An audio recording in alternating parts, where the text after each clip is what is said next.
keys to really maximizing sales. Because I remember when I first started off, I had less than a 50% closing ratio. I had like $100 and something average order. There was keys and things that I learned through advanced trainings, through workshops, through team meetings, through going field training that really helped me. And the fact is that selling knives isn't something like a talent someone's born with. Like some people are like really musically like talented, right? Or like super athletic or crazy gymnasts. Like they can do crazy things since they're little, right? You're not like born a natural knife seller, so there's things that you learn. And although for some they catch on really quick, like the average person, like it's a learned thing, right? So first weekend, 80% of people are usually right on the averages, which is about a 60% closing and a $300 average order is a national average. 10% of people are above average and 10% are below. Now, from what I looked at, nobody in here completed 10 MAC customers. So we can't really look at the averages until you've actually done that, because you could be like, oh, well, I had 4 no sales. But I remember one of our guys who had 4 no sales, and then sold a peeler, but then sold a homemaker, and then sold, starter set, and then something else, and had another no sale in between there, but he ended up selling like $3,000 within his first 10 appointments. So we can't really look at averages until you've done at least 10, it's inaccurate data, but I do want to give you guys keys to really help you maximize your appointments now that you've, done some. Congratulations on getting your first homemaker, getting your first sale first, and then knocking out the first homemaker sale. And I know as you guys are setting up more demos, you'll be able to maximize. So, I think about the first key to maximizing sales is really seeing the right people. What we're showing, what we're selling is house stuff. It's a house investment.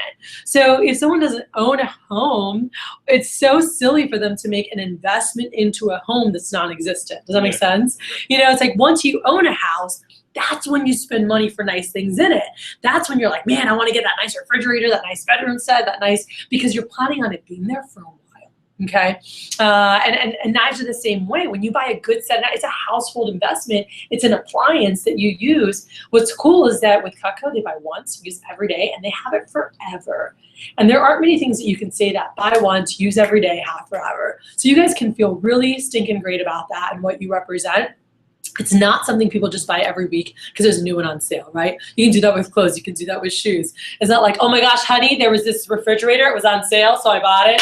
And you just keep lining up refrigerators, right? Buying more and more sofa sets, buying more and more microwaves, buying more and more. Like, that's how knives are too, though. You buy it when you need it. Right? And sometimes people don't know that they need new stuff because they just keep using it at work, whatever, like you don't even think about it. And we have a unique niche because once we do the presentation and they see it or they compare it with the stuff they have, like, man, like I didn't even realize, how like easy that works and how it doesn't with mine. And they hear, or see testimonials, other people who've had it. And that makes such a big difference, But are you seeing the right people? Because when I started off, I was seeing people like in apartments, or I was trying to see just random people. That's what I was sharing with you yesterday. Like a lot of my family, like they didn't work full time. They didn't own a home. Even my parents were in an apartment. My manager excused me to see them because it was my parents. That way they can help me get more people to see, more recommendations. But I didn't see a lot of my family because they were in apartments, because they were working part-time jobs or on Social Security. And it just made no sense. For a lot of them, I've actually given them Cutco and purchased Cutco for them through the years. Most of my family owns Cutco because I've gifted it to them. So that's something. You can open that table there so you guys have something to write on, Dawson. When the girls come, just open that one back there. So anyway, so that's my first key always is, are you seeing the right people? Are you really, it's better to do less appointments with the right people and spend more time with them, because if you connect with them and spend more time with them and they like you, what are they going to do?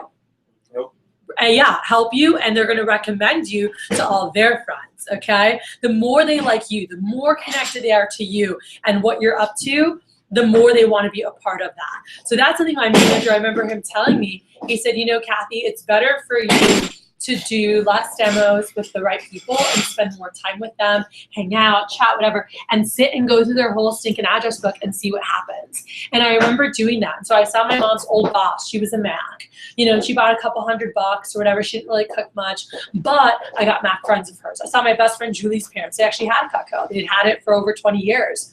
And they bought a couple things to add to their collection, but I got great friends of theirs that were Mac customers as well. I saw my ex-boyfriend's mom, you know, and I saw them, and they had their neighbors, their family, people that owned homes, because a lot of my family and friends didn't own homes. Only one of them did. So I really focused on who do I know that does have a home, who's married, who's a Mac, and then let me go get all their friends.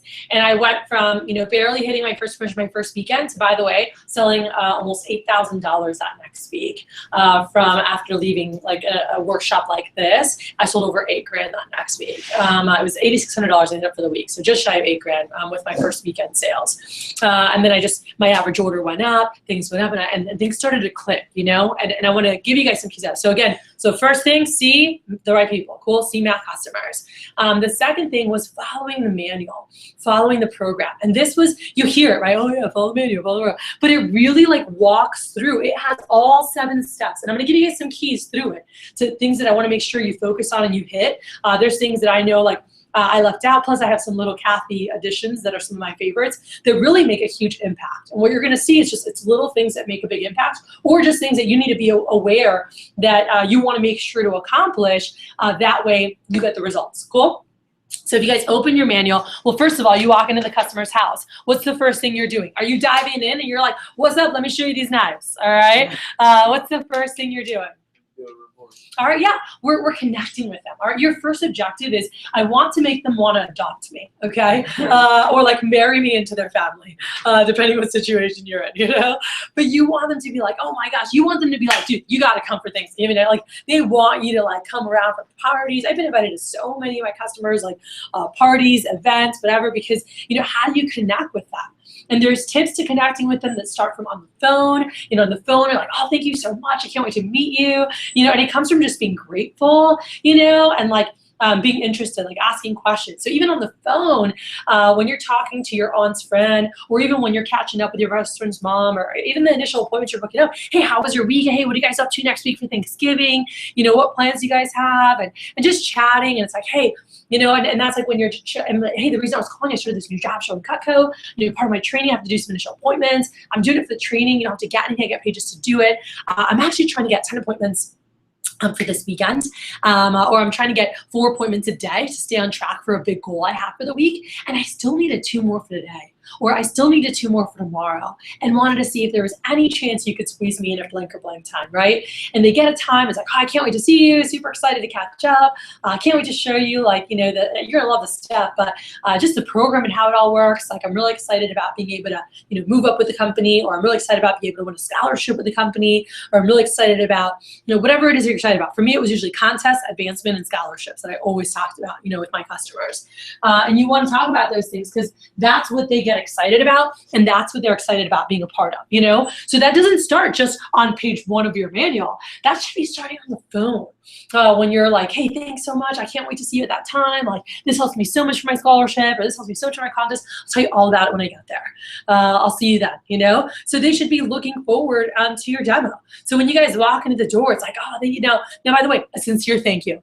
And you guys, it says here, thank you so much. Circle thank you, and like you really need to stop. It's very easy to do this. You walk in and you're like, oh, thank you so much for having me over, blah, blah, blah. And it's like kind of part in conversation, versus if I pause and I'm like, hey, by the way, Miles, like I know you like had so much stuff going on right now. I just want to say thank you so much for taking time for me. Like I know there's so many other things you guys can be doing right now. I really appreciate your help with this. You know, like how do they feel? Appreciate it. Yeah, by the way, I was talking to Dusty when I was helping him yesterday with his sales. I said, okay, have you guys ever heard a mom, any mom, ever say, no one ever appreciates what I do? You know, like every mom has said that at some point, right? Would you guys agree? Like every mom has felt unappreciated, taken advantage of, whatever it is at some point in their lives. So when you, even though they might have done it anyway, you know, and they're like, oh, of course, honey, of course, we're gonna help you out. It still feels good to be appreciated. Mom was gonna make dinner anyway, but it feels good when they're like, hey, Mom, thanks so much. This is so good. And she's like, oh, no, of course, yeah, I'm glad you liked it. You know, or like they just feel good when they're appreciated. That's human beings, period. Yeah. So remember, who's our target market? Moms, right? That's our target market. It's 30 to 60-year-old moms. They're married. They're taking care of the family, the kids, husband, you know, or they're working too, along with all of that, you know. And so they're busy. So I always acknowledge that. Like, I know you have so much going on. Like, being a mom is crazy. You have kids, a husband, like there's so much stuff. So I just want to thank you so much for taking time out to see me, because you did not have to do this. And I just really appreciate your time. It helps me so much. You know, like, let me tell you about what I'm doing. Like, and then you tell about the company and you're like, yeah, it's a huge student program. You know, they have room for advancement in the company. I can learn, get better with communication skills, professionalism, networking, have a chance to meet different types of people. They have internships in management. They have internships in entrepreneurship, like all this stuff that can help me so much for my future. You know, like my goal is to graduate debt-free, and this can help me with that, and also provide my family, like really put myself in a position to gain a great path, a great career path, a great position that can really help take care of my family, you know, and hopefully one day I can have a house like this, you know, and have things like this. And again, that's complimenting them. And that's something I'm really looking forward to, you know, to being able to take care of my family, to being able to provide and really create a great future for them, you know, and that's a big thing for me. I grew up in a 2-bedroom apartment with 6 people in it. And I would tell customers, I'm like, you know, we didn't grow up with much. And like, I'm just so excited to work hard, get a great job, and be able to provide a great future for my family. And just, you know, put them in a position where they're able to live a little bit more comfortably than we did growing up, you know? And I'm really excited about that. And thank God I've been able to do that, you know, through this crazy knife job. But, you know, and I would tell my customers that, and I'm like, I love that this company rewards you based on work effort. You know, that if you're a hard worker, you get rewarded for that. And I just love that, because in past jobs, they try to pay you for seniority or position, or, you know, how long you're with it. Like, and I just love that if I worked harder than other people, I had a chance to do more, you know? And I talk about all that with my customers. Are you guys sharing that? You know, that's not in your book. I mean, it does say school, major, hobbies, family, dream, job, right? And then it does say skills, experience, resume, future. We don't have anything typed out, but that's like 10 minutes of your demo, you know? And it says here, recommended 10 minutes of just chatting and sharing with them. Like, oh yeah, I want to do this. And you like, what'd you study? You know, how'd you pick that? Because I didn't know what I want. I'm like, I'm still kind of like undecided, doing like accounting, but I'm not really sure what I want to do. I don't want to be an accountant, but I'm good at numbers, and my dad said that's a good foundation, so I went that path because I'm good at math. But I don't know what I want to do. I love people. And they're like, oh yeah, you got to work with people. I'm like, yeah. Like, I don't know what exactly. Like, oh, what'd you study? You know, why'd you pick that?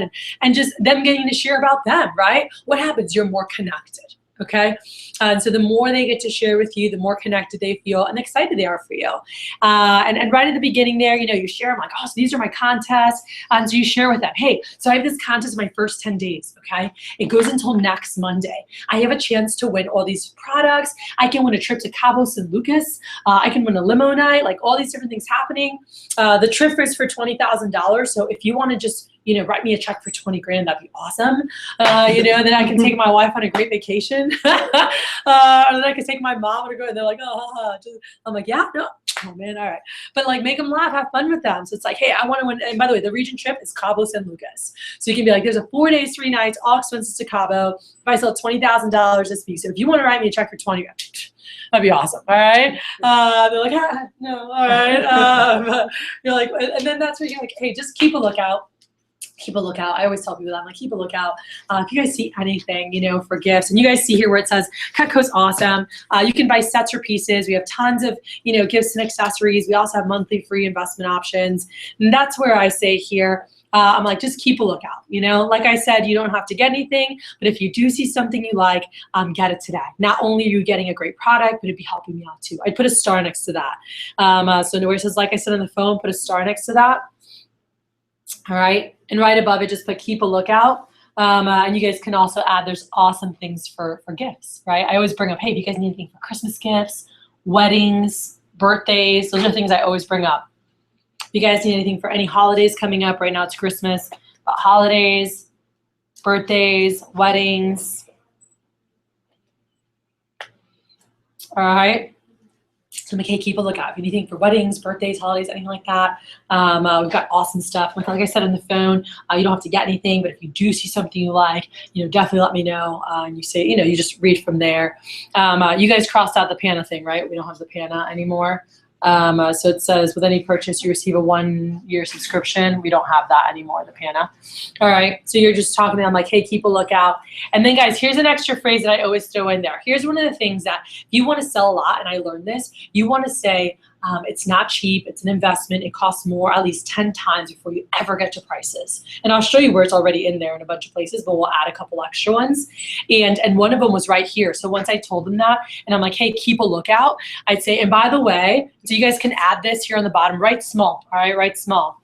But by the way, this stuff is way too expensive for you to buy just to be nice.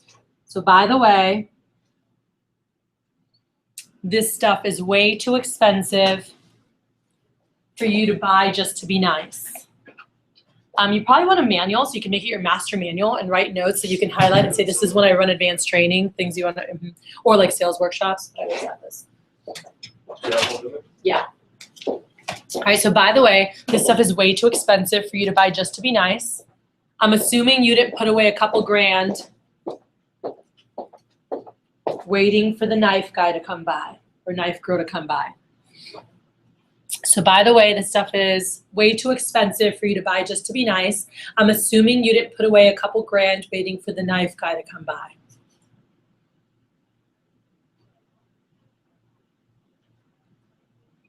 So you just have some fun with them. So I'm like, hey, Mr. George, like, by the way, this is way too expensive to buy just to be nice. I'm like, I'm assuming you didn't put away a couple grand waiting for the knife girl to come by. But I do want to show you why so many people invest in Cutco. And then I'm going to go into the next segue, all right? But I do want to show you, and add that in there, make sure to say, but I do want to show you why so many people invest in Cutco. So by the way, this stuff is way too expensive for you to buy just to be nice. I'm assuming you didn't put away a couple grand waiting for the knife girl to come by.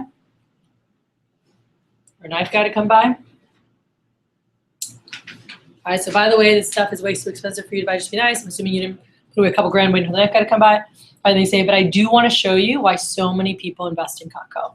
And by the way, whenever you know people that have it, you say like Julie did, like Miss Smith did, like whoever did.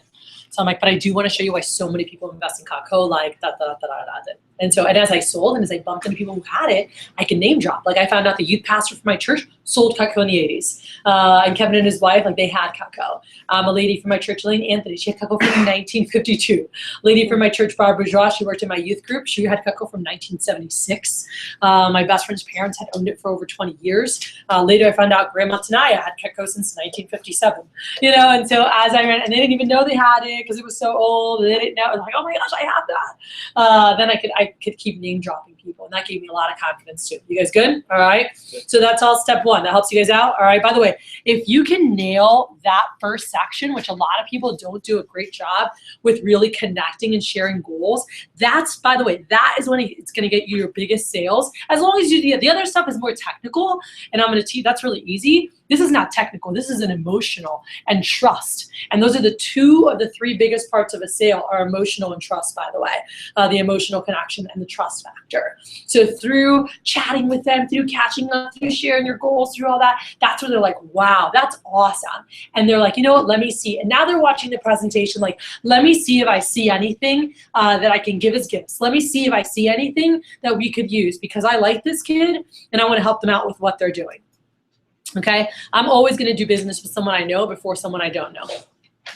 My girlfriend had a heart attack one day. I went to her house, and Julie has like a little clothes boutique she started in her house. And I came to her house with like this new little romper I'd gotten, and we were going to a family barbecue. And I walk, and she goes, "Where'd you get that?" I was like, "Nordstrom." And she's like, "Why?" I'm like, "Because I needed something to wear, and I bought it because it was cute." And she's like, "I have those now." I was like, "I didn't know." She's like, "Can you please like come see me before you go to the mall and see if I have anything that you need?" I'm like, "You got it." I'm like, "I didn't know you had these," you know. And she's like, "I just got them." But the fact is, I'd rather give Julie my business than Nordstrom my business any day of the week. If she has what I need, I'd rather my girlfriend get my money than a big corporation that I don't even know. Does that make sense? Yeah. So it's the same thing. So if you're connecting with your customers and sharing with them, it's like anyone rather give people they know their business than some random stranger, okay? So are you making each person, even if they're a recommendation, through that page, are you making them now feel like family? Or do you still feel like a stranger? Does that make sense? Because that's what like a lot of our top guys, like when you're seeing friends of friends of friends of friends of friends, you don't have that like, oh, we hung out last weekend, or how's your mom, you know? You still have the mutual person to talk about, but it's you being able to connect with them and talk about the friend and thank them for their time and, oh, so what did you study? And where they feel that comfort with you. And when they feel that comfort with you, they want to help you out. They are now watching the presentation going, let me see if I see something. But they also have that, but if I don't, I know they get paid just to do it, but let me see if I see something, because that's awesome what this person's up to. People like motivated people. People love to be part of success stories. Don't forget that. Cool? It makes a world of a difference. And not just with your sales, but with your recommendations too, because they're excited to get you more people to help you hit your goals, all right? So something tomorrow on Wednesday when you guys come, we're gonna set up goal pages in your guys' books. We're gonna set up recommendation binders too, so that you guys, when you do your live demos, you have those to show. On your virtual demos, there's a scholarship page, but when I have my top guys that did a lot of virtuals, I had them do a goals page, and they did it on a computer with they just scrapbooked it or made it and took a picture of it and then sent the image with the confirmation email so they could pull up, hey, that's my goals page, and they would share that's my thermometer, and they would show them their thermometer, their goals, places they want to travel, all the stuff they wanted to do. We're going to do that Wednesday, even on their virtuals, because they would send them a picture of it, all right? So you want to, that's a really big thing, all right? Step 2, what's our second step once we connect is to do what? That's easy, all right? Now, what I want to do is I want to plug price again, all right? So we already plugged it when we said, hey, by the way, Ms. Smith, this stuff's way too expensive for you to buy just to be nice. But I'm assuming you didn't put away a couple grand for the, waiting for the knife girl to come by.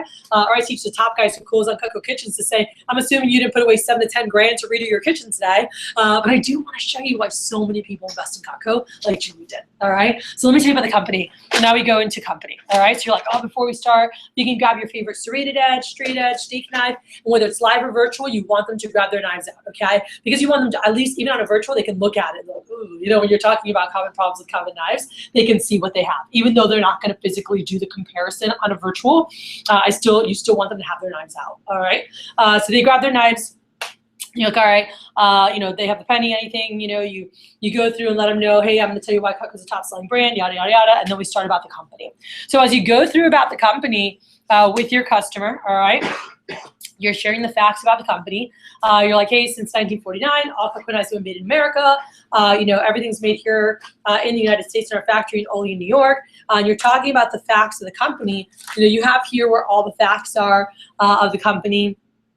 You're sharing that. One of the things that's on here, it's not on page 2, okay? It's not on here, but it is eye candy on here. It does say a promise of satisfaction proven through our unique forever guarantee and world-class customer service. So something that my manager had taught me to help build the value, and then here it costs more, is anywhere here to make a little note and put forever guarantee and just put not cheap. All right, or obviously costs more, one of the 2 phrases. So you're gonna say, hey, by the way, Ms. Smith, everything Cutco makes is guaranteed forever, so obviously it's gonna cost more, all right? So just plant the forever guarantee, obviously it's gonna cost more. All right? So just make sure they know, hey, we make K-Bar for the U.S. military, police forces as well, which is pretty awesome. So as you're talking about that. So after you're like, oh, you've seen us on TV, Modern Marvels, Made in America. By the way, Ms. Jones, everything Cutco makes guaranteed forever. So just point that thing out that's in your blue book.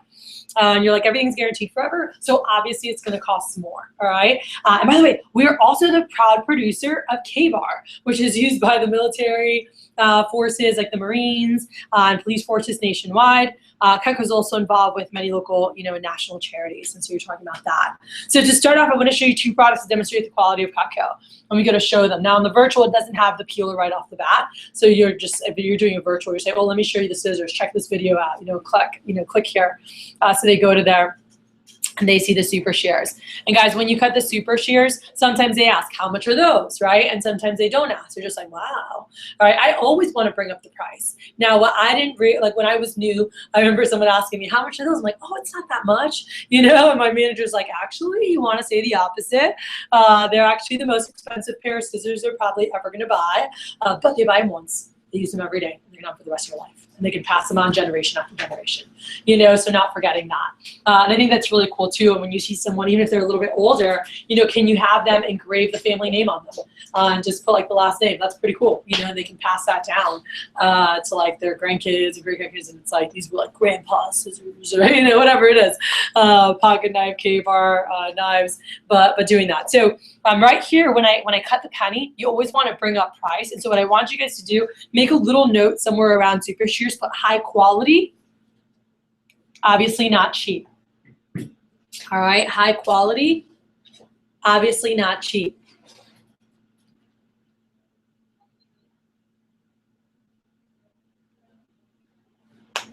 High quality, obviously not cheap. All right, so right there is where, so I cut the, you know, cut the penny, or they see the video, we're chatting about it, and I go, hey, by the way, as you can see, they're super high quality, like the materials are super high quality, so obviously it's not cheap. You guys see that? So we already plugged in, hey, I'm assuming you didn't put away, you know, for the knife guy to come by, like it's not cheap stuff, you're not gonna buy just to buy. Then you talked about company history, and you said, hey, by the way, things guaranteed for everything, so everything, you know, obviously it's gonna cost a little more. Then when you cut the penny, you're like, hey, as you can see, super high quality materials, high quality products, so, you know, definitely not cheap. You keep going through like, oh, if they ever ask how much, you're doing a good job. You're like, oh, we'll get to prices. Be like, it's an investment, you know, and like, I remember like Andy used to joke around with them. He's like, well, you might have to take out a second mortgage, but it's worth it, I promise. You know, I'm like, what? He's like, I'm just kidding. He's like, just sell one of your kids. All right. He's like, no, I'll show you. Be like I said, Ms. Jones, they're not cheap. We'll get to prices, but let me show you, you know, where we came up with the idea for Cutco. And then we go to step 3. Everyone good? All right. So now we go to step 3. Step 3, what is our objective right here? What are we doing? Explain the disadvantages of common eyes. All right. We are not just explaining the disadvantage of common eyes, but what are we trying to do? Make sure we create a problem. Because if they don't have a problem, then they don't need a solution, okay? So now we get to here, we're like, hey, mom, or hey, auntie, or hey, Miss Smith, this right here is actually the world's most expensive set of knives. These right here, these look familiar? They're like, oh, I mean, I got drawers of those. But by the way, why are these the most expensive set of knives? Because you have to buy them over. Yeah, you're replacing them over and over again. All right, so they're cheap in the short run, but they're more expensive in the long run. So I'm like, so let me give you a little knife knowledge. Sets with wood are disgusting. They absorb everything, boards, pores, and you talk about. So now we're talking about sets with wood, sets with plastic, construction problems, sets with carbon, sets with stainless. What do you guys hear me saying a lot of? The word what? Sets. Sets with wood, sets with plastic. By the way, this makes a very big difference. You want to sell more sets? Talk about sets from the beginning. When you walk into a house, if you're doing a live demo, compliment sets in their home. If you're doing a virtual, you're not going to be like, that's kind of creepy. If you're like, oh, what a beautiful, unless you're on Skype. If you're like on the phone, oh, what a beautiful set. And they're like, what, are you watching me? You know? When you walk into a live demo, you're like, oh, what a beautiful set of furniture. What a beautiful set of candles. People buy things in sets. They buy matching things. What a beautiful set of kids. All right, no, I'm just kidding. But compliment sets that you see to get them thinking about it. This page, I remember Artie Bartholomew, one of my top reps in Bradenton. He was my piece king. He always sold pieces. Now, by the way, his average order was over $400. Just so you know, that is not normal if you only sell pieces. It's not. I've done this for a long time. Yes, that's our average order, but we sell a lot of sets.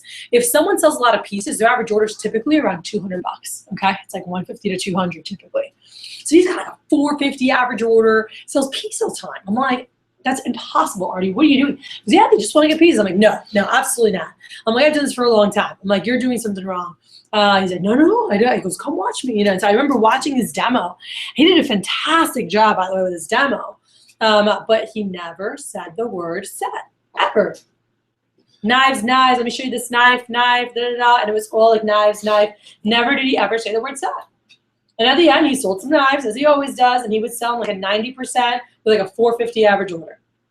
And he's like, so what'd you think? I'm like, you did fantastic. I said, except you never said the word set. I said, that's the one thing I'm going to tell you to change. Say the word set. I go, watch what happens. I said, seriously. I said, say sets with wood, you know, sets with plastic, sets. I go, every time you go into talking about one of these things, say sets with, and just talk about sets. You want them thinking about sets, okay? So that's really important. If you're selling someone a sound system, you want them listening to it. If you want to, you know, like just it's psychology, what you want them focused on and thinking about. So as you're going through here, Make sure you guys nail this. Ugly faces, paint pictures, they need to hear it. One thing I want to make sure you guys hit on is if they have good stuff. So, make sure to circle that in the bottom, but I always bring that up. I'm like, hey, by the way, biggest problem with high quality knives, they have to be sharpened every time. They're not dishwasher safe, and you will replace them, okay? So this right here, the bottom right, I always bring that up if they have good stuff. Hey, Miss Jones, you have Wusthof. Those are fantastic. Biggest issues is that they do have to be sharpened every time they're used, or they're supposed to be. You're not supposed to put them in the dishwasher, and eventually you will replace them.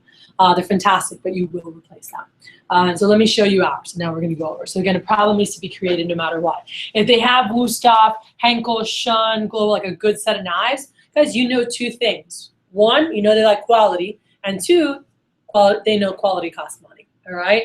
So we just need to make sure we build a value, and then we're either going to replace their stuff, because when they have Henkels or Wusthof, guys, they're in one of two places. They're ready to replace, or they're not, okay?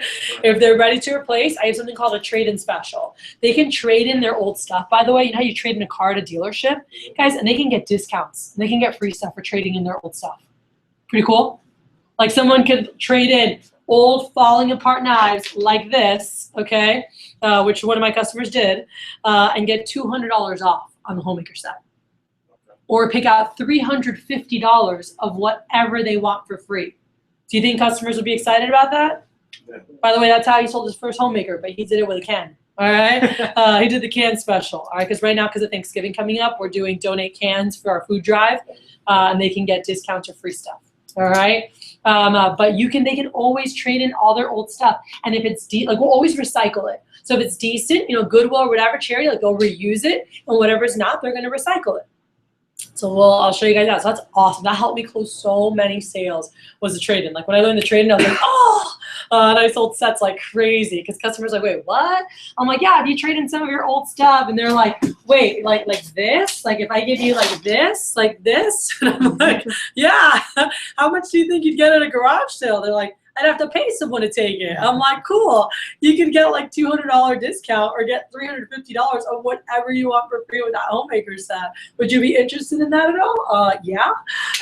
Boom, closed, And if they didn't want to do all that right now, they don't want to spend as much right now, hey, no problem. We drop down. We get them a galley or an Essentials +5. And I'd be like, hey, when you're ready, we'll upgrade you to a Homemaker in the future, But they could donate this crap stuff and get deals. Pretty cool? All right. So anyway.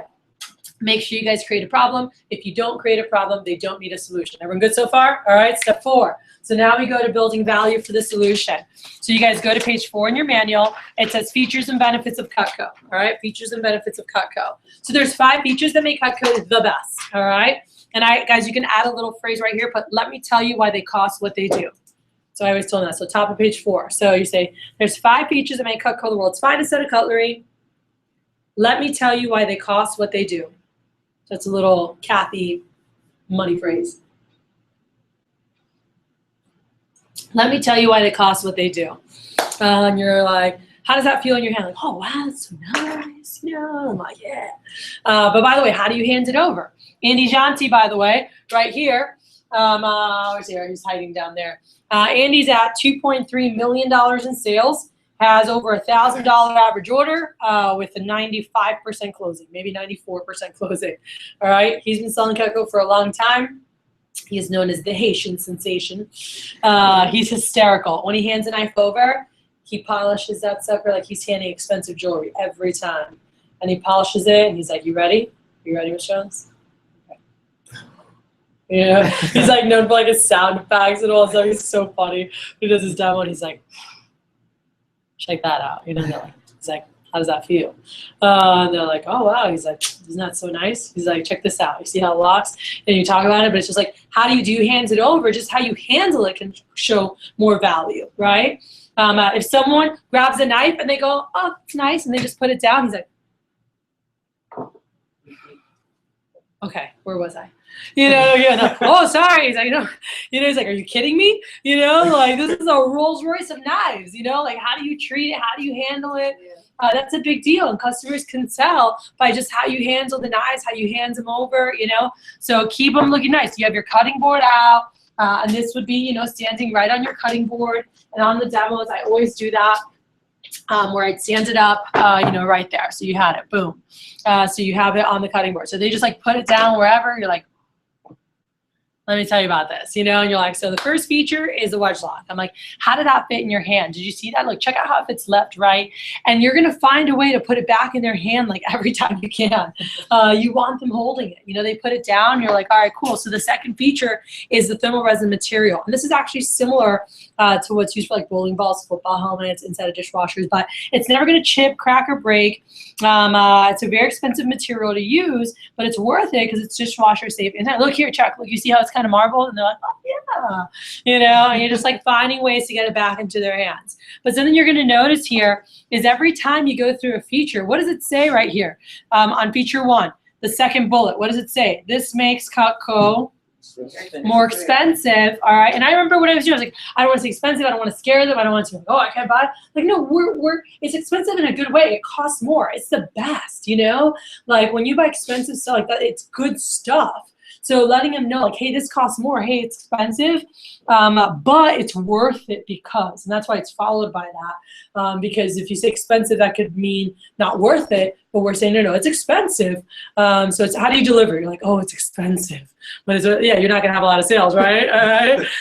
Versus the delivery is, hey, this makes Cutco more expensive, but it's worth it because, do you guys see the difference there? All right. So we can read the same words, but it can mean totally different things. Have you guys ever seen, you know, like if someone wrote down like, the dog ate the cat, okay? We'll just say that. All right. Well, you could say, the dog ate the cat. What does that mean? Oh, it was the dog, not something else, right? You could say the dog ate the cat, and you're like, oh, he ate it, not, I don't know, killed it or ruined it or whatever. The dog ate the cat. Like, oh, the cat, not the mouse. You know, so whatever you put emphasis on can make, you know, create different meanings. Yes or no? You guys see that? Okay. Yeah. So same deal. So you have the sentences, it's more expensive. So are you like, hey, this makes Cutco more expensive, you know, but you're like, how's your delivery? All right. So I'm like, hey, this makes Cutco more expensive, but it's so worth it because it's comfortable, it's sanitary, fits everyone hand. The next one, hey, the thermal resin hand, you talk about that. Hey, this is an expensive material to use, so it's not like it's expensive, but it's like, hey, this is an expensive material to use, but it's worth it because it's dishwasher safe, you know, it's sanitary, it's not gonna chip, crack, break, you know, all of that. I'm like, oh, wow, that's great. Hey, the third feature is a full tang, like the blade goes all the way through. And so this is fantastic. I'm like, you know, it's expensive to use, but again, it's worth it because of the strength, the balance that it has. It actually has 3 nickel silver rivets. That alloy, by the way, is phenomenal against pressure. It's not going to loosen or pop out. So it's flush with the handles. It's not going to go anywhere. And that's how you'll have it there 30, 40, 50 years later. The fourth feature is the actual high-grade steel. It's expensive to use, but it's worth it because you have the best of both worlds. It has the high carbon for the add retention, and it has the stainless for the beauty, making it sanitary and sharp. Fifth feature is the actual edge, the exclusive Stay Sharp edge. And I want to show you how these edges actually work. And then we go to cut the rope, you know, and the video shows it, you know, on your virtuals. But on your live demo, are you cutting the rope, you know, the right way? Are you making sure, you know, cut with the serrated knife first, cut with it, and guys, have them start always on the back. I've seen people, they go, okay, here you go, Auntie, and then Auntie's doing this, right? And then Auntie grabs a straight edge, and she's going like this, and then she grabs Cutco, and you might tell her to do it like that, but is it an even comparison? No, they need to do the same thing each time. So when Auntie goes to cut, I'm like, hey, Auntie, here, start on the back, press down and go full strokes, all right? And then here, go ahead and grab this one. She grabs the rope, and I'm like, all right, same deal. Start in the back here, press down hard and go full strokes. Okay, cool, and let's grab Cutco, and we do that so that way they can get the full effect. Sounds good? All right? And when they do that, I always like to stand it up because they can see the points. And I go, hey, Auntie, you see how the points hit the board, but the inside doesn't?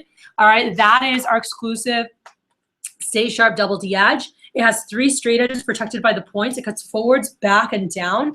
These little points are like little protectors, so they keep the main cutting edges from coming in contact with the hard surfaces that actually dull the knives, all right? So these, with time, with years, the points will dull, but the inside's still cutting, okay? And it'll cut the same way. A long time, all right? So a good 10 to 15 years. I mean, if you cook 3 times a day, 7 days a week, within 7 to 10 years, you'll probably want to send them back. But most people, guys, I recommend 10 to 15 years, depending how much they use them. I've met people who have them 20, 25 years or more and never sharpen them. I don't recommend that, but they are sharp, all right? And they're sharper than stuff they might have bought a couple years ago at the store. And by the way, Mitch, that's the biggest reason. And so you explain the edges on the bottom of page 4, and then you go to page 5. You're like, the biggest reason Cutco costs what it does, and that's my transition. I'm always like, hey, the biggest reason Cutco costs what it does is the guarantee. I'm like, it's a 4-part forever guarantee. Cutco is one of the only products you can buy once, use every day, and you never have to replace.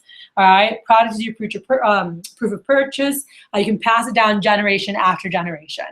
And then, guys, now is where you're going to go through the 4 points of the guarantee. So first part is for performance, and you go through that. Second is forever sharpness. You go through that.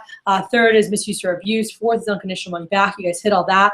Put a star next to Cutco is such a great investment because you'll never have to buy another set of knives again. Put a star next to that. So that way you don't forget it. Second to last point here. All right. And you can't beat American Made and Forever Guarantee. All right, so now we're going to transition. You guys feeling good so far? All right, so do you guys see even right there, they heard it costs more, it's not cheap, it's an investment. It's like another 5, 6, 7 times. For me, 7 times, because I led into it and said, hey, there's 5 features that make Cutco the best. Let me tell you why they cost what they do. You know, like they're not cheap. First feature is boom. Hey, and this is a more expensive material, but it's great because da da da. And then this costs more, but it's great because, you know, it's worth it because of this. So every time it's like this costs more, or it's not cheap, or it's expensive. But it's worth it because here's the benefits. And then when I transition into the guarantee, I'm like, the biggest reason Cutco costs what it does is the guarantee. I'm like, it's you buy once, use every day, have forever. I'm like, you cannot buy anything for your house like that, you know? And so it kind of has 4 parts of the guarantee. Like, first thing is, if anything ever happens, they fix or replace it for free forever. I wish everything was like that. And even if that was the only part of our guarantee, that'd be pretty dang awesome, all right? But then we have the Forever Sharp, and you go through. And so anytime, and in that section, can you show testimonials? I love the testimonials in the virtual demo. I'll let some of our guys, like they actually have their iPad and show that on their live demos. You can get your own, collect your own testimonials from talking to people, meeting people, like when you're on demos with customers, having them write down, like in my book, I had written testimonials that said, like, I've owned my Cutco for blank amount of years, you're the best ever, da, da, da, da. You know, and so I'd show those to customers. So having written testimonials, you can show video testimonials from people, but those are fantastic, especially when you go see their friends. They do the sale for you. All right, everyone good? So now, once we've built that value, now we're going to show them the sets. All right. So once I finish there, one of the things, a phrase, this is a Kathy, like when I go to transition, I let them know, hey, by the way, Cutco makes everything for the kitchen. So this is not in here, but I always let them know, like in this space, you could write if you want, but I'm just like, hey, Cutco makes everything for the kitchen. So I just let them know we have knives, pots and pans, flatware. So Cutco makes everything for the kitchen. Knives, pots and pans, flatware, garden tools, accessories. Like I just list off. Like Cutco makes everything for the kitchen. We've got knives, we got the pots and pans, we have flatware, we have kitchen gadgets, we have also outdoor gardening, hunting, fishing. I'm like tons of stuff, whatever, you know, so I just let them know that. I'm like, I'm going to start with our knife sets first. So you can put that down. I'm going to start with our knife sets first because that's usually the first investment, and then I'll show you everything else. And that'll become, you'll evolve that phrase. Like our top guys will be like, hey, I'm going to show you our knife sets first. It's usually the first investment. Then I'll show you everything else, because if you do see anything you'd want to get in the future, there's awesome bundles and packages. All right. But just let them know, hey, I'm going to show you everything. I'm going to start with the knife sets first. And then I'll show you everything else in case you see anything you like. All right. But just kind of planning, like we have a bunch of different things. All right. I'm going to go through it real quick. So now we go to show. Now here's what's going to change. On the bottom of page 5 in your manual, instead of you flipping to here, guys, I want to get your blue books, and I want you guys to just staple this so that you just turn straight to here, okay? So that way you go from the guarantee straight to here. Because if you guys notice, this is the exact same thing as what? Right. You see that? Yeah. Same thing. This is an insert. This is not part of the book, all right? This is a little booklet that shows all 3 family sets. So we just put that in there, all right? So this has all 3 of the family sets. So we're going to show them that instead. So you guys go here, you say, hey, so let me show you here. So now everyone on the top of page 6, all right? What's up? Okay. So on the On the top of page 6, it says, so Ms. Smith, you can buy individual pieces, all right? And when we're talking about that, I want them looking at the sets, all right?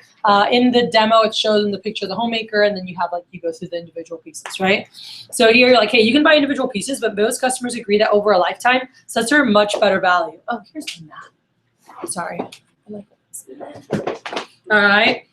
So you can buy individual pieces, but most customers agree that over a lifetime, sets are a much better value. It's important to have the right tool for the right situation because of safety and efficiency. We have 2 larger set options for customers who love to cook, our complete set, and there's one in between called the signature. I'm going to start with our basic set, the pieces in our basic set, which is the most popular. It's called our Homemaker Plus 8. Has the minimum number of tools to do 100% of the jobs in the kitchen as efficiently as possible. It's the best value for the average family, and it starts with your paring knife. And now we're going to go through the tools with them, okay? I want to give you guys a couple quick keys, and then we're actually going to go through this here together. Because if you want to sell out of sets, here's your objective, is that as we go through the tools here, that they go, oh yeah, I use that. Oh yeah, I use that. Oh yeah, I use that. That's what you want them to feel, right? And this helped me a lot when I was new because I wasn't selling like sets. And people were just like, that's a lot of pieces. Or like, I don't need all that or whatever. And so my manager had told me, he's like, well, when you go to say the names and uses, couple things. One was just a transitional phrase. But then when I went to say the names and uses, instead of saying this is used for X, Y, and Z, say, hey, do you guys ever cut blank or blank or blank or blank? So there's 2 phrases. You guys could write this. Actually, I would write this right here. Yeah. Just like one long phrase, the transition, and then the question that you ask, okay? So we'll put this here. All right, so you want to say the next. And with the first one, you'll obviously say the first tool in your set. But with the other ones, you're saying the next tool in your set is, and just keep writing. And you're going to say the nickname, which we'll go through. And then you say, do you ever cut? And then you give uses until they say yes. All right? So the first tool in your set is your air knife, Ms. Jones. This is, it has a long handle, makes peeling very uncomfortable, uses small jobs in the air, never on the board. Like, do you guys ever cut, for instance, my grandma, like, she'll peel plantains, like, take the top off and peel the sides off a plantain, avocados. I take the tops off of strawberries. My mom eats apples like she's Huck Finn, like, pitting peaches, nectarines. I'm like, do you guys ever pit peaches or nectarines, kind of thing in the air, slice bananas for cereal, cut, mangoes, and like, oh yeah. Whenever they say yes, you're like, do you ever? So if we're looking at this phrase, what stands out when I say the next tool in your set is blank, do you ever cut, and then give uses? What stands out?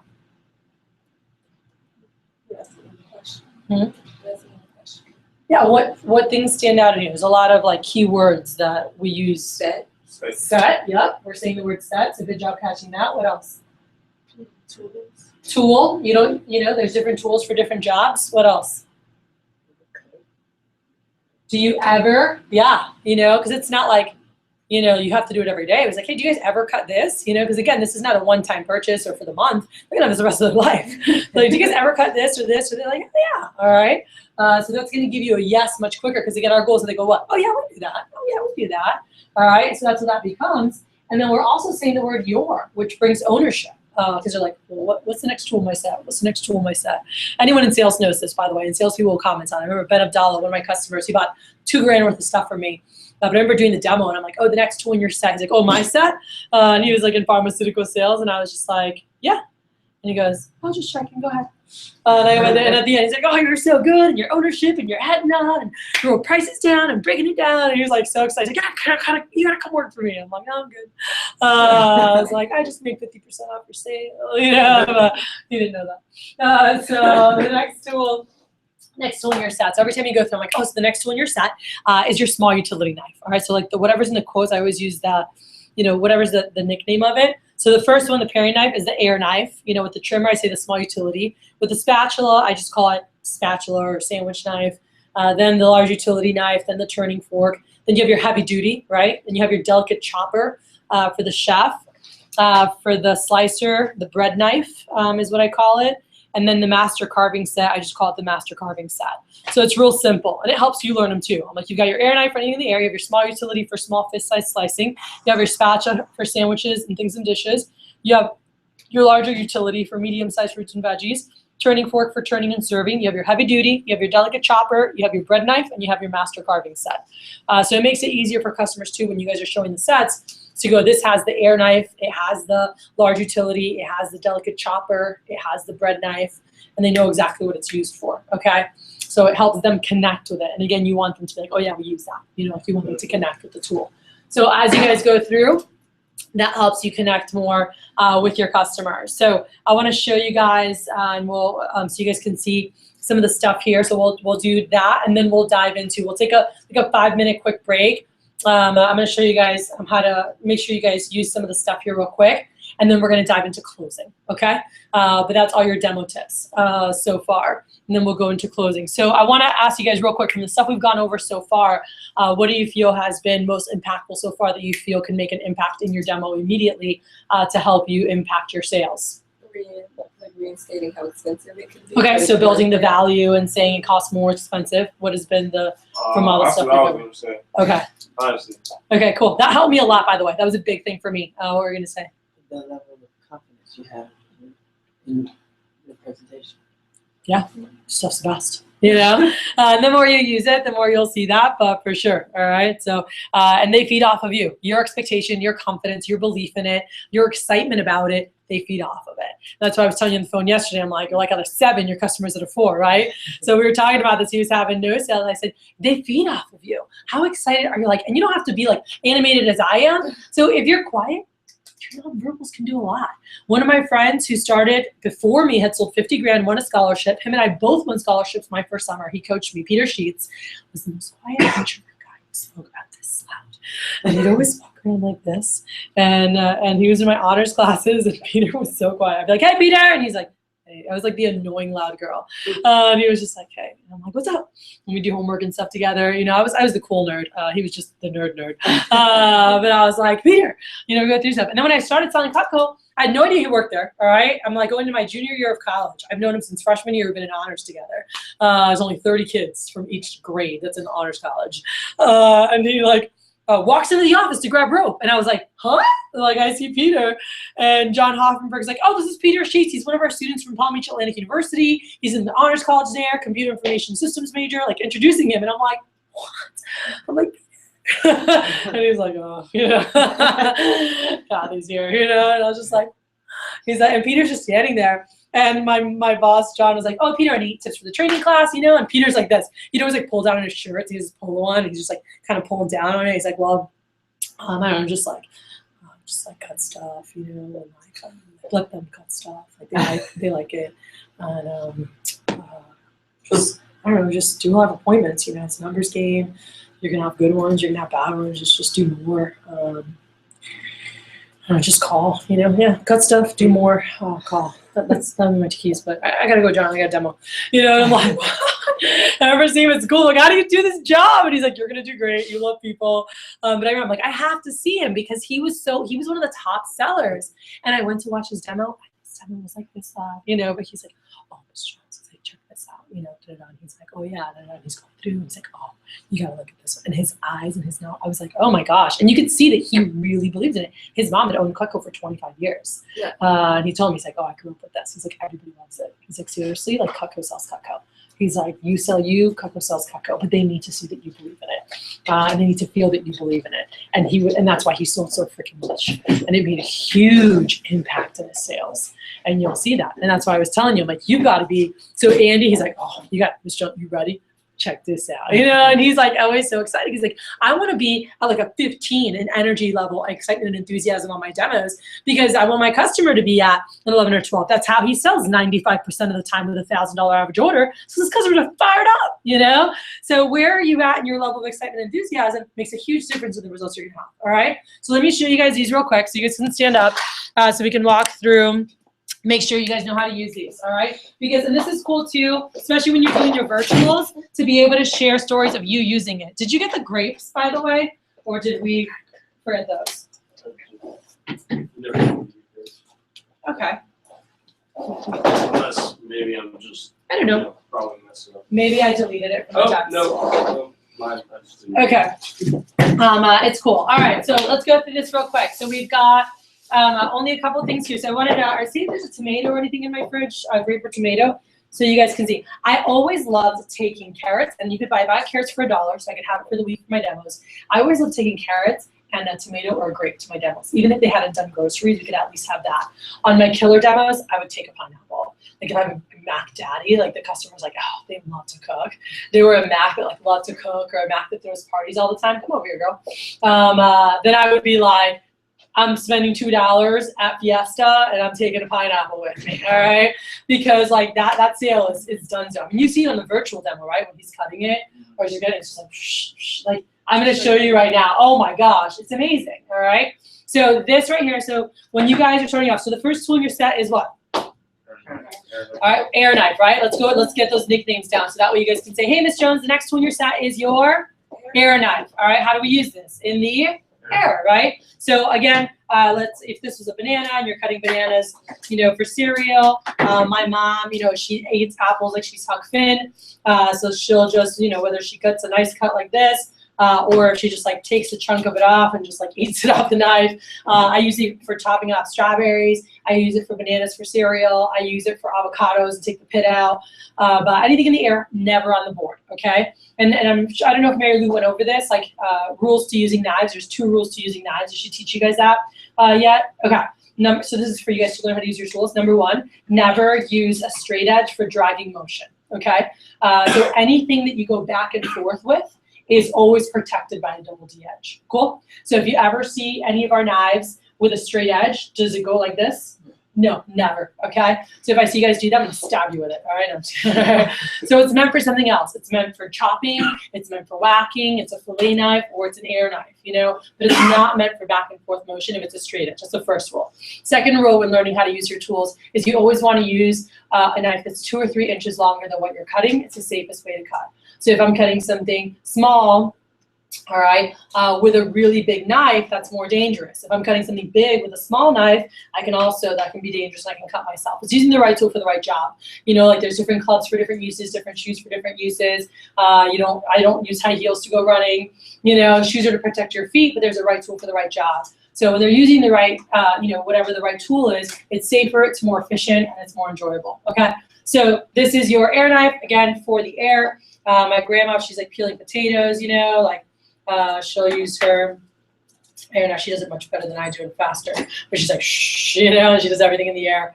But again, this is always in the air, never on the board. All right, so if you're gonna slice, that's why we have your, what's this? Small utility, cool, your trimmer. Yep, and by the way, in regular training, I quiz them on this like 3 or 4 times when we're going through Cutting Clinic. But this is your small utility trimmer, all right? And by the way, by learning your tools, you're gonna sell more because it's like, how the heck are you gonna sell sets if you're like, oh, well, that one is a knife, it cuts, and that one's a knife too, and that one cuts too, and they all cut, and I don't really know, all right? So yeah, so this is your small utility. This is your guy for limes, lemons, oranges, grapefruits, trimming the fat off the meats, deboning, deskinning. It is the best tomato knife ever. I always love having a grape or a small tomato to show them because if you guys ever cut a tomato with a dull knife before, you like poke it and go around it or like squishes it, all right? So this, you get nice thin slices and your fingers will squish it more than the knife does. It's amazing. And customers are just like, what? And I'm like, oh yeah. I want them to use that trimmer on the virtual. I always wait until it shows the tomato because she goes on the tomato and also even later with the petite carve, they do it with the chickens, they can see how the edge works. They work fantastic. But again, sharing your personal usage of the knives is huge. So you guys want to use this stuff yourself. So you've got your small utilities, so all your fist-sized stuff, that's what you're going to use. It's one of the most used knives in the kitchen, all right? You're not going to spread with it. So that's why you have your spatula spreader, all right? Your spatula spreader, I call it the sandwich making machine or the dessert knife, whatever you want to call it. It's a spatula, but that's what it's amazing for. I use it for brownies. You can cut it, scoop it, serve it. You have one tool to clean. My sister makes a lot of cakes and dessert thingies, and so Michelle uses it to spread, cut, and serve. We have one tool to clean. I use it for pies. I use it for quiche. I use it for lasagna. And just, again, cut, scoop, serve. I use it a lot for peanut butter and jelly sandwiches. I use it for spreading hummus. I use it for cream cheese on bagels. But again, you spread, and check this out, guys. It has the same edge of a knife, so you can cut with it, okay? So I show my, yeah, exactly. I show my customers that, and they're like, what? I'm like, don't lick it. This is not what you want to lick the frosting off of. But yeah, it cuts just like a knife. So bam, that's your spatula spreader, and it makes music. All right. One of my guys, Alan Broder, like figured out how to do happy birthday with it. It was pretty awesome. But this is your sandwich making machine. All right. So again, you don't have this in your sample kit yet. And you guys have that, but you can talk about it. You guys can win this in your fast start, but let your customer be like, oh yeah, in training, like my manager cut an apple. I just cut right through it with a spatula. So it is awesome for cutting cakes, cutting pies, sandwiches. You make the sandwich and then cut it in half, and you have one tool to clean. Cool? So that's your spatula spreader. The next tool in your set is your petite carver. So check this out. So this is one of my favorite things to show the customers when we have a top customer. I'll take a pineapple myself, but if not, telling them about it or showing them the video. Because I remember being at one of my customers at Coker's, and Mr. Coker's like, oh, I'm like, oh yeah, it's really good for all your, again, do you want to use this for a big melon? No, right? You want to use something that's smaller. So this would be more medium-sized fruits and veggies, eggplant, squash, pineapple, those little rotisserie chickens or whatever, roasted already, pre-made, and you can cut through there. But this right here, so I said, oh, Mr. Coker, you can use this to cut through pineapples. It cuts through the skin, through the core. I was new. I had never seen it. And he goes, oh, yeah? He goes, can we try it? Because I have a really hard time cutting pineapple. Have you guys ever cut a pineapple before, by the way, a whole one? Are they easy to cut? No, all right? Like the middle is like the hardest. You're going to see this in a moment here. It's incredible. But he says, he goes, I want to try it, and I want to try the core, because the core is always a pain in the butt. Okay, cool. So he I'm like, you just have pineapples lying around, but he grab a pineapple. We use them all the time for smoothies. We use them all the time for stuff. We always have pineapple. And by the way, you could buy them pre-cut, but you save like $2 every time you buy it whole instead of pre-cut. And you're like, oh, who cares, $2? Well, someone uses pineapple a couple times a week, like they're spending $5 a week. That's $250 in a year. You're like, oh, whatever, $250. Well, over 10 years, that's $2,500. 20 years, that's $5,000. 30 years, that's $7,500. It's a lot of money. They could have redone and got a whole freaking Cutco kitchen and have it the rest of their life, okay? So just that one knife saves so much money that people don't even think about, So anyway, so Mr. Coker grabs it, and check this out, guys. And he's just like, and he puts it on the side, and he takes the knife, and he just goes, whoop. And I was just like, what? And he grabbed this, and just like you saw in the video, look at that. It just with the down motion, just goes right through like nothing. And check this out. Ready? The core. Whoop. All right. Amazing. And I was just like, he's like, wow. So that's a damn good knife. I was like, yeah, it is. But I was so impressed with that and our bread knife. Oh my gosh, one of my customers did that. That was awesome. I'll show you that. But I'll leave this here because you guys can use the, you can cut this up for yourself, clean your hands and eat the pineapple. But it's pretty sweet. And you can even use the, using just the down motion, you can cut through there. And of course, you can go back and forth. And it just glides right through. You guys can check it out. It's pretty sweet. I'll take this one here, make sure we're good. Make sure it's yummy. And stop poisonous, you guys can eat it. All right, so again, this is your air knife. How do you use this? Anytime in the air, peeling, pairing, chopping things up, never on the board. That's why we have the, all right, which is the small utility. Cool, it's your small utility tool. What do you use this for? Limes, lemons, think this size. Cool. Incredible with tomatoes. That's an easy go-to. But also limes, lemons, oranges, grapefruits, trimming fat off the meats, deboning, deskinning. You don't want to be like, oh, this is your tomato knife, and have it in their head. They're like, I hate tomatoes. Anyone know someone who doesn't like tomatoes? That's awful. That's like a sin. All right. I eat tomatoes like apples, and I put salt on them. I'm like, yeah, I love it. Anyway. This right here. So if someone's like, you're like, oh, that's the best tomato knife, in their head, they're like, well, I don't need that, right? Because I don't need tomato. So that's why you want to be like, oh, do you guys ever cut tomatoes? And they might be like, oh, at first, I don't need tomato. But you're like, oh, limes or lemons for your Coronas, oranges, grapefruits. Like, oh, yeah, we do that. I'm like, all right, cool. I'm like, this is your small citrus knife, and it becomes whatever they use it for, all right? You're not going to use it to spread, though. That's why we have the spatula spreader. We talk about that, sandwiches, desserts, things and dishes. You're not going to use that to carve a larger fruit or veggie. That's why we have the petite carver. You can use this alone or together with the turning fork as an everyday carving set, all right? And then the turning fork is called the turning fork because you can grab things with it. It's really flexible. And then once it's on there, it won't come off. Like it has beveled edges. And the reason it's called the turning fork is because what you do is you put it on its side and you turn it and it comes right off. Cool? So stab, so it's on there, put it on its side, turn it, and it comes right off. So whether you're turning on the stove, you're serving at the table, you can do that. You know, with the meat doesn't fly. It's not really made for this, but regardless, you just turn it, but on the stove, you're not like fighting it off because it got stuck on your fork. You just, it comes right out. So that's your turning fork for turning, serving, taking things out of jars. You can use them together or separately. You guys good so far? All right. Last tools in your basic set. You got your butcher, your heavy duty, your bread knife, and your master carving set. All right. Now the butcher and the chef and the heavy duty get confused. My grandma confused them. They see a big knife. What do they want to do? Boom. They want to whack things with it. Okay. That is not the use of this knife. This is the most delicate knife in your set. We call it the delicate chopper. All right. Where is the thickest part of the blade, the front or the back? The back, that's what gets the impact. What's the thickest part of the steel here? The front, that's what gets the impact. How do you use this? Like that, all right? How do you use this? Not like that. You use this like this. All right, you see the chefs on TV, and they're sitting there, chopping stuff up. All right, and you can like mince it up. I always do this when I do like tuna, and I chop up celery and stuff for my tuna. All right, you can chop it up really small. Instead of my mom, who would literally be here like,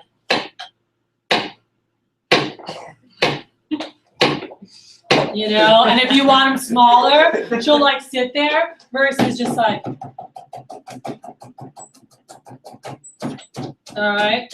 And if you want them smaller, you can just mince them up like this versus using the knife to go piece by piece, okay? So again, this, boom, this is what? Lobster tails. This is ribs. This is disjointing. This is separating frozen hot dogs, hamburgers. This is my mom would buy a bag of chicken wings at Costco and put it in the freezer. Instead of defrosting the whole bag, boom, separate what you need, put the rest back in there. Cool? So that's your butcher. So this is your heavy duty. You're not going to whack a frozen food with one of these.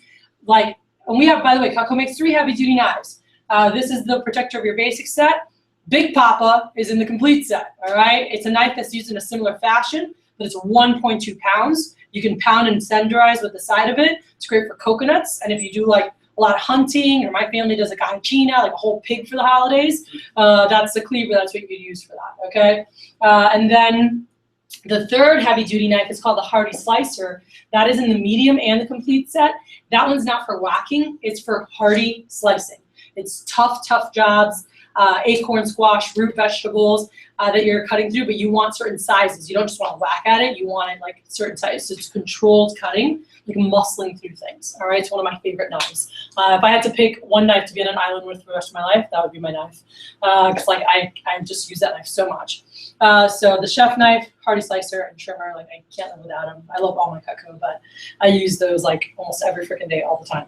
So when you guys go through that, last things, like I said, are the bread knife and the carving set. This, layering cakes, Angel food cakes. I buy a lot of pre-made cakes at like Costco and stuff for parties. And you can get more slices and stuff and squish it. For bread, it glides right through, and even if it's hot and soft, it does not squish it. It's amazing. One of my friends, he actually had a customer do this, and he was like, "Oh my gosh!" And Justin was telling me, he's like, "Oh yeah," like I went to their house, and I'm like, "Oh yeah, you can use it on fresh bread," and the customer's like, "Oh yeah, well let's see it." And he's like, "What, you got bread in the oven?" Like, you know? And the guy's like, "Check the bread bit, honey," and like she checked the bread bit, and they didn't have any bread. She's like, "Oh, we ran out." He goes, "Oh, then get a hamburger bun from the freezer," and she takes out a hamburger bun. I don't know if you guys have ever done that. Put it in the microwave. And if you put a microwave for 30 seconds, a frozen hamburger bun, do you guys know what comes out? Like squishy bread. It's like soggy because of the extra moisture and everything. So out comes this steaming little bun, and Justin was like, "Oh crap," you know. And the guy's like, "Let's see your knife." And I tried this too. It's like you will see your fingerprints all on the bread. But you just took this and it's like, don't like push down on it. Just let the weight of the knife do the cutting. Put it there. Glide across, and it was just like cut through, like your fingers will squish the bread, and the knife will not. And it cut right through. And I was like, dang, okay, we're getting those. Yeah. So like Cutco really does sell itself. It's freaking awesome. And then you have your master carving set. I don't know where my big carver is, but it's S shape, and that's made. This is made to hold things down, while this fork is made to pick things up. okay? And so this, I'm anchoring the turkey down. I've got my S-shaped knife to carve around it. You guys see now all the commercials for Thanksgiving and like family around the table and they're carving at the table and the turkey falls over when you cut it. Like this is now what it looked like in my house. We had like an electric carving knife. It was like, there's like turkey bits flying everywhere. But this gives you that like nice elegant feel and you can like carve it. It's really nice. So we can do that now. But anyway, so those are your tools. So again, you've got your, quick, what is this? Air knife. Then you have your small utility trimmer, I already told you the name. Then you have the spatula. Then this is your larger utility, right? Medium-sized fruits and veggies. You have your turning fork, all right, which you use together, separate. Then you have your, your heavy duty, right? Boom. It's your butcher heavy duty knife. Then you have your delicate chopper, all right? This is the chef, this is the French chef. There's a larger and a smaller, but I call it the delicate chopper. That's how you use it. For dicing and chopping, all right? And then you have your bread knife and your master carving set. You guys good? All right? Then your mighty little table knives, which are ridiculous, and those are used for breakfast, lunch, and dinner. They will outperform most people's steak knives, but just like cut right through the leather while they're like sawing through there, all right? So we're gonna take a couple minutes real quick so you guys can use the restroom, stretch, and then I wanna dive into closing so we can wrap that up. I'm gonna give you guys some tips on recs, and then Wednesday we're gonna go hardcore into recommendations, all right? Bless you. So take a couple minutes, use bathroom, stretch, toilet, whatever you need, get her done. All right? Let's do it. I give you some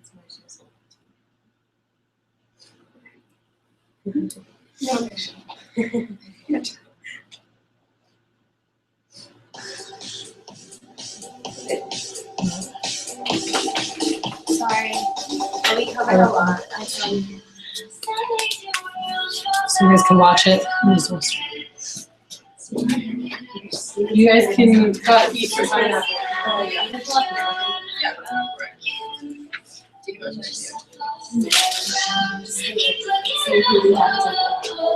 Sit here for a moment.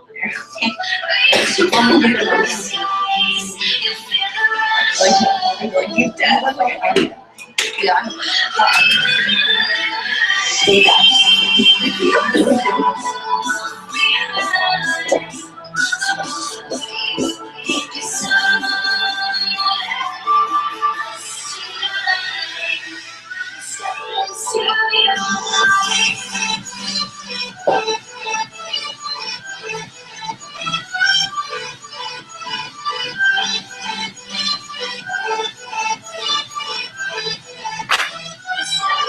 I'm dying whenever Jacob Pimble was like, I guess he didn't start the trading, but why would he be trading it?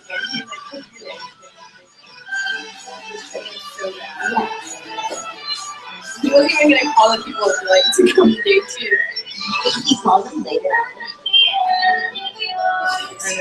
And Anthony, I interviewed him and I got 7.7. Like in his interview. That's what they do.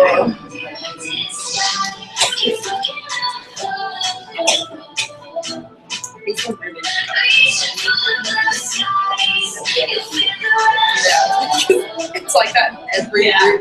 He keeps changing it. Yeah. Certainly would have been. The one problem with him is he's not fun. Okay, so he's not. I'm gonna say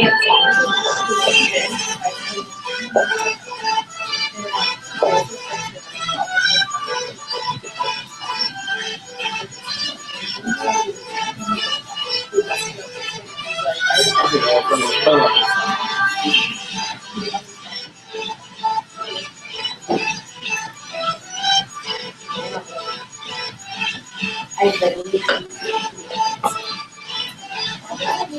I'm so I'm excited for our things. You know what? I'm so excited to see.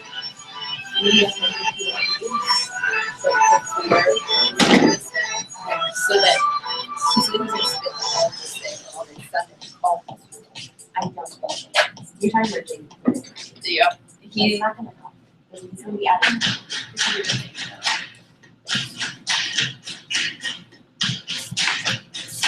That's the biggest thing.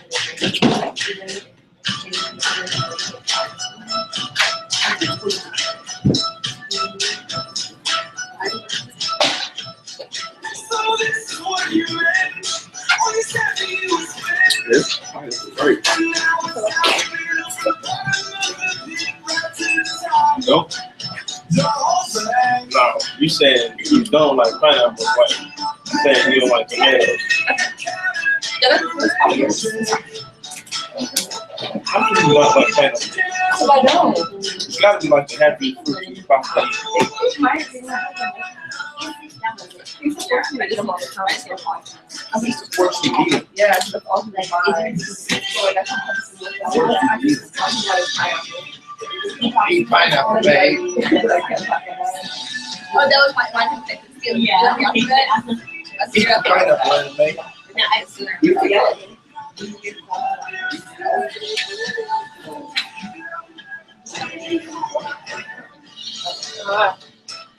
Be careful with that. It's good, right? Where are the paper towels? Oh, you guys didn't even chop anything up. Look at you chopping. Oh, and peeler. Did you guys try this? Oh my gosh, look. It goes like back and forth. It's absolutely incredible.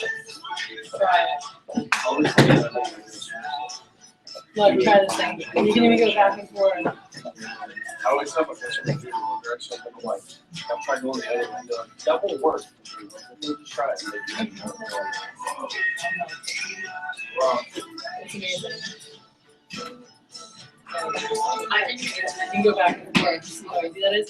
And it works on like thicker skins, like acorns. You went to town on that, Karen. Did you want another one? I don't know if you can the But it's when you have like acorn squash, or it's phenomenal. Oh, I have to do that. I'll make that nice.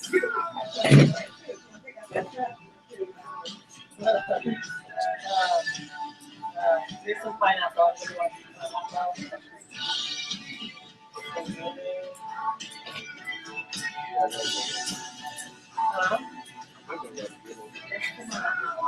I think you did. Can you get one? Here, there's more I pineapple don't know which there. one to see that. Almost dropped it.